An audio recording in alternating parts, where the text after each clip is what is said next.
So good morning, everyone. How are you holding up? You've almost made it to the end.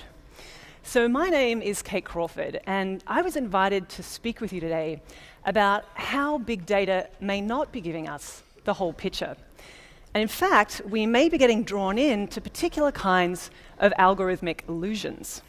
But let me begin with the animal that almost single-handedly powers the internet. So which way is the cat spinning for you?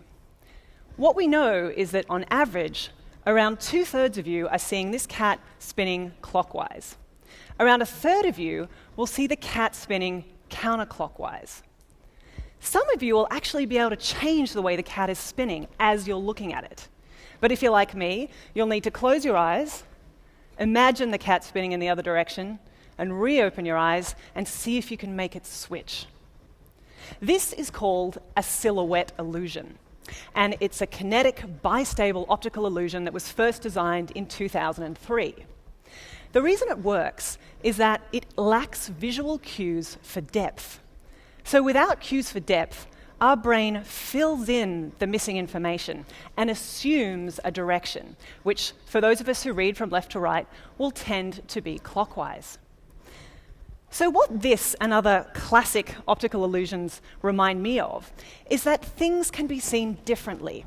And even when we believe that we can see the whole picture, there are still multiple ways of seeing, ways that we might be completely blind to. Without cues for depth, we'll see only one side of the picture, or perhaps the wrong picture altogether. So what does this have to do with big data? Well, first of all, let me explain what I mean by big data, because as we know, it's applied in so many different contexts that it's almost sort of becoming one of those words that, what do you mean by big data? So back in 2011, Dana Boyd and I co-authored a paper where we tried to think about the social phenomenon of big data. And we thought about 3 particular vectors. The first is technology. So that's the way in which we're maximizing computational power and algorithmic accuracy. The second is analytics, the tools that we have to gather, analyze, and compare data sets. And finally is mythology, which is the growing belief that with big data, we get much closer to truth, objectivity, and accuracy. And it's at this level of mythology that I want to raise some questions today. Because I believe that big data does represent a significant step in the way we, as data scientists and researchers, can understand the world. In fact, I might even go so far as to say that it could represent a fundamental shift in the way that we understand knowledge. What philosophers would say is an epistemological shift as much as a technological or a methodological one. But there is a trap, which is that sometimes when we're working with big data, we get the impression that we can see the world from a 30,000-foot view with total clarity and objectivity.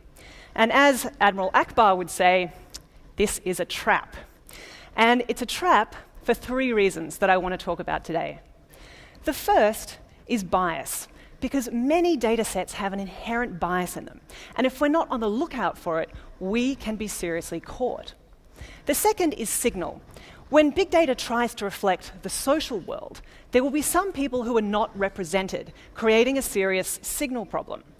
And then finally, the question of scale, which is that there are some things that big data just can't tell us, for which small data might actually be better. So I hate to say it, but sometimes size isn't everything. Sad but true. So to start off with, to talk about bias, I want to take us back into the distant past of early 2011, when in Australia we were experiencing the worst flooding on record. In Queensland, we had a floodplain the size of France. It was truly massive. And I was working with a group of other social scientists, including Axel Bruns and Jean Burgess, to analyse the tweet stream and to see how communities were communicating with each other during this time of crisis. And we found some fascinating things about the ways in which people would share information about which roads were closed, which shops were still selling milk and bread, and actually quashing rumours so that misinformation didn't spread too far. So there was one problem with this data set, which was that the majority of tweets came from Brisbane, which is the major city. So from the beginning, the data set was inherently biased towards the city's experience of the disaster. So when Hurricane Sandy was starting to threaten the East Coast, I was curious to see if the same pattern was going to emerge. And as it happened, I got to see this one up close and personal because I was living in New York City in what's known as Zone A, or the compulsory evacuation zone. So as I saw the water rushing down my street and the lights went off in my apartment and I heard someone knocking at my door saying we all had to get out really quickly, I became a member of Manhattan's latest neighborhood, SoPo, south of Power. And if we look at the tweets from that time, you'll see something very interesting, which is that they're very much clustered in Manhattan. That is the epicenter of the tweets. And there are some really fascinating things we can do by analyzing those tweets, particularly if we put them against other data sets like Foursquare. This comes from the good folk at SocialFlow. Now, some of this won't surprise you. Yes, grocery shopping is going to spike the day before a hurricane hits, but you might not know that nightlife has a huge spike the day after a hurricane. I guess, we're all sick of being trapped inside with our loved ones and friends and we're just dying to get out and have a drink. But we would be mistaken if we looked at this data and thought that it represented how New York City experienced Sandy. Because this is a subset of a subset.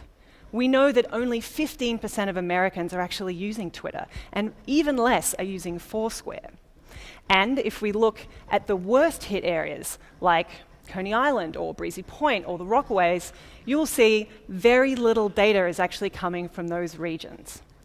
So ultimately, we're trying to make an impression or an interpretation about what was happening in this area based on signals that have gaps.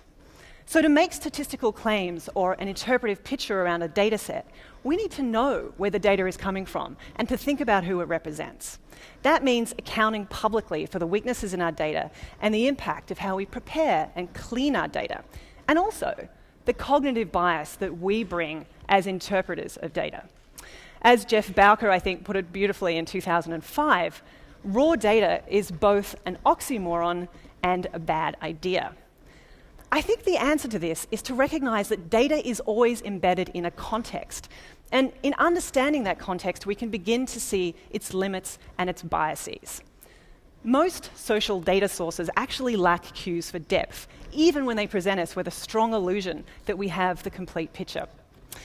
And I think we can recall what happened with Google flu analytics this year, when they predicted that around 11% of the US would be hit with the flu, when in actual fact it was less than half that number.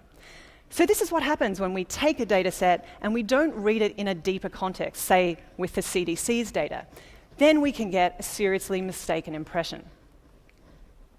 So the second thing I want to address is the problem of signal. Now, some of you will have seen this map before. It's probably what you saw in high school. It's also known as the Mercator projection, and it's been around since the 1500s. But what you're probably less familiar with is this map. And no, it hasn't been stretched. This is what it actually looks like. This is called the Gall-Peters projection from 1967. And Peters designed this map to address what he thought was the Eurocentrism of the Mercator, which chooses to inflate the size of continents the further they are away from the equator, which makes the US and Europe look much, much larger than they actually are, which he thought produced particular kinds of geopolitical effects. Why I find this useful is to think about the way in which maps are not neutral. We're making choices every time we decide to represent our data. So let me give you a contemporary example. Boston has a pothole problem, and they've released this really cool app called Street Bump, which is passively collecting your GPS and accelerometer data as you drive and reporting back to the city every time you hit a pothole. Pretty cool. But there is a problem with apps like this, because if we started to use smartphone data to map what parts of our cities need to be repaired, we might have a map that looks something like this. Now, this is a map of the median household income of the greater Boston area. And as you can see, there are some areas that have high concentrations of wealth and other areas that have high concentrations of lower income areas. So essentially, what we also know is that maps like this also map against smartphone ownership, which basically means that as of 2012 in the US, if you're in a lower income category, you're less likely to have a smartphone, particularly in older populations. In fact, if you look at the lowest point, we can get to 16% penetration in some of the older populations in the US. So if we think about how this might be used to fix roads, we might see a future where the wealthy areas with younger people get more attention and resources, unlike the areas with older citizens who might get fewer resources. So if you're off the map, this can have some really material consequences for social inequity. Reminds me of this fantastic phrase, the map is not the territory. That even maps, even when we're thinking about things that feel completely logical and straightforward and factual, we're still making decisions about who gets represented and who doesn't get represented. Now, the city of Boston does a really good job of trying to deal with this problem by having a phone line that you can call in if there are problems with the roads. But I think as we move more and more to an era where our devices are passively collecting data about our surroundings and our devices become proxies for public needs, that we run the risk of further entrenching particular kinds of social inequity. And our maps will become more and more partisan. So with every big data set, I think we need to ask, who's excluded? Who is less visible? What happens if you live in the shadow of big data sets? Neither do these problems magically go away when more people have smartphones. In fact, the geographer Matthew Zook has written about this in the way that technologies will always be differentially adopted, which means it's not a one-time thing. We're actually trying to chase a moving target as new technologies and cultural practices emerge. So these issues aren't going away anytime soon. And I think we're always going to need to ask critical questions about our data. Otherwise, we'll get taken in by illusions of completeness and objectivity. So we need to remember where the gaps might be in the signal and to make sure that we're not just seeing what we expect to see. So while big data science is new, these kinds of questions are not. They are, in fact, the deep dividing questions between the physical and the social sciences, which takes me to this guy, Gabriel Tarde, who was actually a leading criminologist in the late 1800s. Who started to ask questions about how we might represent the social world, and in doing so became one of the founders of sociology. But he had a problem with the way that the physical sciences would aggregate large sets of data. In fact, he thought they were losing details, basically missing the resolution of fine-grained bits of information by going up to these higher levels of aggregation. In fact, we could even say that back in 1903, he foresaw the world of social media when he said that at some point in the future, every social event will be recorded and observed. Kind of sounds a bit like Facebook to me. But in his view, it was each one of those events that we could still be studying, that they had a granularity and a particularity that we would lose the minute we went up to the aggregate level. In his words, it's always the same mistake. To believe that we see the logical pattern of social facts, that you must extract yourself from the details, go upward until you embrace vast landscapes panoramically. So Tarde, long before computers, was trying to think about these issues around how we think of orders of magnitude and what happens when we extract ourselves from the messy world of small data and try to see everything from an objective panorama. So I'm kind of interested in taking Tarde's challenge head on and thinking about how small data might actually be able to help us. So you're probably familiar with this, which is the fantastic data that we used to get from OkCupid's OK Trends, where they would map all of this amazing information about dating online with media use. So we found out that, yes, Twitter users are more likely to have shorter relationships, or that Twitter users really like to have quality time by themselves. Yes, some fascinating stuff in there. And you might be thinking, why do we need to do any more studies on dating when we have these amazing data sets from OkCupid and Match.com? Well, I'll give you an example from a study we're doing right now that's in process. We wanted to ask a question that all of that data couldn't answer, which is, why do people leave? We have so many studies about why people join social networking services and what they do when they get there, but we do not have very much information about why they choose to go. So what we decided to do is to do a study on Grindr, which is a mobile app where gay men use it to hook up and to find dates. And it's currently being used by 4 million people around the world, making it one of the most popular geo apps out there. So that's a lot of data. But there is no way that we can find out easily why people stop using Grindr. There's no departure survey or radial button where you can say, yeah, I'm sick of this and here's why. And even then, I don't think that would be enough. Because we need to go to people to get their individual stories and their particular contexts about how they're engaging with that technology in their everyday lives. That's where we get this detail and this high resolution. This is also why I think, as an ethnographer, that's important that we ask people the why and the how questions, and not just the how many. And this is where I find myself a little at odds with people like Chris Anderson, who wrote in his famous piece called The Petabyte Age that with big data we could replace every other tool. In his words, with enough data, the numbers speak for themselves. But numbers don't speak for themselves. We're the ones who give them voice. We're the ones who lend our interpretations and read into the data. So I think these kinds of dismissals of other forms of research is a kind of tell.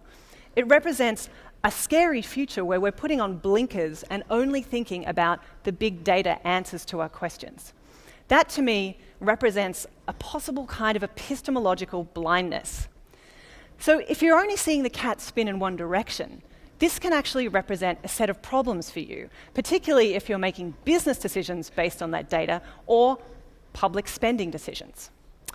So what can we do about it? Well, the thing that I'm really excited about at the moment, and one of the ways forward that I think could address some of these weaknesses that I've talked about today in big data, is thinking about how we might bring big data together with small data, computational social science along with traditional qualitative methods. Because we know that data insights can be found at all levels. And by bringing together a range of tools, we get a much more three-dimensional image of what we're looking at and the questions we're trying to ask. So what excites me are these new directions that draw on hybrid methodologies. Because with hybrid methods, we can more easily get these rich pictures, but also keep a critical eye on what we can't see in our data sets. For me, this represents the next big challenge. How we move from big data to data with depth. Thanks so much.